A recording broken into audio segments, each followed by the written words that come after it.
महाराष्ट्र के उप मुख्यमंत्री अजीत पवार के विमान हादसे में निधन के बाद पूरे देश में शोक की लहर है। बारामती एयरपोर्ट पर हुए इस भीषण क्रैश के बाद घटनास्थल का चश्मदीद बयान और राष्ट्रीय नेताओं की प्रतिक्रियाएं सामने आ रही हैं। महाराष्ट्र के उप मुख्यमंत्री अजीत पवार के निधन पर प्रधानमंत्री नरेंद्र मोदी ने गहरा दुख व्यक्त करते हुए कहा कि श्री अजीत पवार जी जनता के नेता थे, जिनका जनता से गहरा जुड़ाव था। उन्हें एक मेहनती और समर्पित व्यक्तित्व के रूप में व्यापक सम्मान मिला। प्रशासनिक मामलों की उनकी समझ और गरीबों पीड़ितों को सशक्त करने का उनका जुनून हमेशा याद रखा जाएगा। उनका निधन अत्यंत चौंकाने वाला और दुखद है। उनके परिवार और असंख्य प्रशंसकों के प्रति मेरी संवेदनाएं। ओम शांति।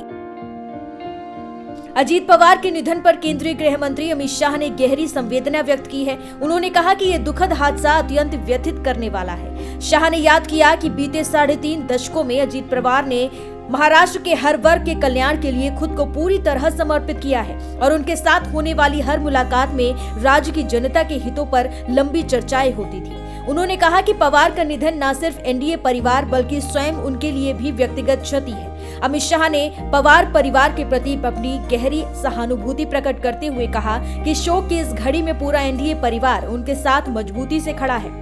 अंत में उन्होंने प्रार्थना की कि ईश्वर दिवंगत आत्मा को शांति प्रदान करे। ओम शांति शांति। बारामती में मौजूद एक प्रत्यक्षदर्शी ने हादसे के भयावह क्षणों को बताते हुए कहा कि मैंने अपनी आंखों से देखा है कि ये बहुत दर्दनाक था।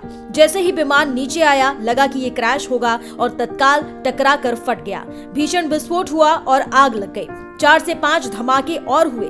लोग भागकर पहुंचे, लेकिन आग इतनी भयानक थी कि किसी को बचाया नहीं जा सका।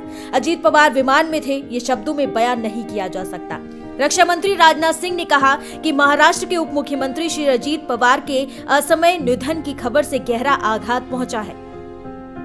अपने लंबे सार्वजनिक जीवन में वो महाराष्ट्र के विकास के लिए समर्पित रहे। जनता के प्रति उनके करुणा भाव और सेवा भावना को हमेशा याद किया जाएगा। मैं उनके परिवार और उनके समर्थकों के प्रति गहरी संवेदनाएं व्यक्त करता हूं। बता दें कि जिस विमान हादसे में अजीत पवार की मौत हुई है उसमें उनके अलावा अन्य 4 लोग भी सवार थे, जिनकी मौत हो गई। पीएम नरेंद्र मोदी ने अन्य लोगों की मौत पर भी दुख व्यक्त किया है। एक दूसरे पोस्ट में उन्होंने लिखा कि महाराष्ट्र के बारामती में हुए दुखद विमान हादसे से बहुत दुख हुआ है। इस हादसे में जिन लोगों ने अपने प्रियजनों को खो दिया, मेरी संवेदनाएं उनके साथ हैं। दुख की इस घड़ी में शोक संतप्त परिवारों को शक्ति और हिम्मत मिले, इसके लिए प्रार्थना करता हूं। आपको बता दें कि अजीत पवार प्लेन से बारामती जा रहे थे, मगर प्लेन जब लैंड हो रहा था तभी उसमें तकनीकी खराबी आ गई। उस तकनीकी खराबी के कारण प्लेन के पायलट ने अपना नियंत्रण खो दिया और उसके बाद प्लेन रनवे से फिसल गया। इस वजह से प्लेन में आग लग गई और ये भयानक हादसा हुआ जिसमें अजीत पवार का निधन हो गया।